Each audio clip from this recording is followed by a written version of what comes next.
In this video, we will look at Gildan Activewear. I believe that the stock is undervalued and offers a significant upside potential. It's a stock that is owned by Richard Pzena, so we will look at his portfolio.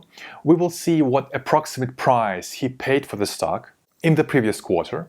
We will look at some of the numbers of Gildan Activewear, their moat, their revenue, their margins, and in the end we will try to come up with their fair value to see if Gildan Activewear is a good buy at this price level. So let's get started. First of all, if you want to get updates about the portfolios of super investors or other investment ideas, you can subscribe to the channel by pressing the subscribe button under the video. You will not miss a single new video. Okay, the idea of investing in Gildan Activewear came to me when I saw the portfolio update of Richard Pzena. His fund manages more than 30 billion in assets, so he has more than 30 billion in assets under management. He was the guest lecturer during the Joel Greenblatt's lectures. By the way, there was a write-up in Value Investors Club, which is a website that is founded also by Joel Greenblatt. So if we look at the portfolio of Richard Pzena, we can see that his portfolio is centered around 25 core positions. They have more than 2% of the total portfolio value. And he has around 3% of his portfolio in Gildan Activewear. We can also see that during the previous quarter, Gildan Activewear was his most significant addition. So he increased his position around 50% during the previous quarter. If we look at the chart, we can see that the minimum price during the second quarter was around $27 per share. So this was the minimum price. It is very likely that he purchased even higher, but again, this was the minimum price. Okay, now let's look at some of the numbers of Gildan Activewear. They produce t-shirts, underwear, socks, and other accessories. They also sell blank t-shirts for retailers like Walmart and Costco. Their competitive advantage is their pricing power. They are able to produce their goods at a lowest price, and this is visible in their operating margins. So they have historical operating margins at around 15%.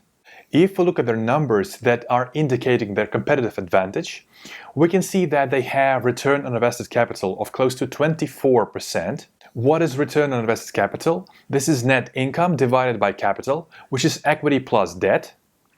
They have also return on assets of around 20%.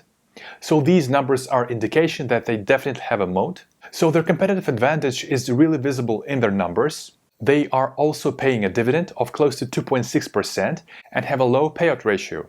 Okay, next let's look at the revenue. We can see a steady increase in the revenue for the last years. So we can see a steady trend up. We can also see that they are buying back their shares at around 5% per year. As Warren Buffett famously said, if they keep doing that, I will be the last shareholder. So they are not only increasing the revenue, they're constantly buying back the shares. If we look at the revenue for the last 13 years, we also can see a steady trend up. So the revenue was down only during the COVID crisis. So they have managed to increase their revenue, their earnings, they are buying back the shares, so the stock must be a double from the pre-COVID level. But if we look at the price chart, we can see that the stock is trading almost at the same level like it was before the pandemic, or even lower.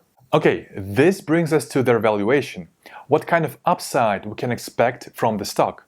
If we look at the price to earnings chart for the last 10 years, we can see that the average price to earnings was around 18. Right now it's close to 9 price to earnings. Analysts are projecting for the earnings per share in 2024 to be close to 3.75. So in the positive scenario, if we use price to earnings, not 18 but lower, and we use what analysts are projecting, 3.75 earnings per share, we get the fair value of the stock of close to $56 per share. From the current price of $31 per share, at the moment of writing the video, it offers more than 80% upside. In the negative scenario, if we use price to earnings of 8 and earnings per share in 2024 of 3, we get the fair value of close to $24 per share, which implies a negative upside of close to 23%.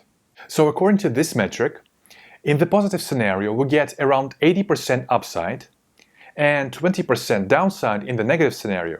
So a 4-to-1 situation. Okay, so in this video, we looked at Gildan Activewear, They have increased their revenue for the recent years, they have increased their earnings, they're buying back the shares, their dividend seems to be stable, their numbers are indicating that they definitely have a moat, they have high profit margins, and they are trading almost at the same level like it was before the pandemic. We also can see super investor Richard Pzena adding to his position in the recent quarter. If we use price to earnings as a valuation metric, we get 80% upside and 20% downside. So from the current price level, I believe that Gildan Activewear offers a significant upside potential. Also, if you want to know more about the recent purchases of super investors, here's the video. If you are not subscribed to the channel, you can just press the subscribe button right here. You will not miss a single new video. Thank you very much for watching till the end, and see you in the next video.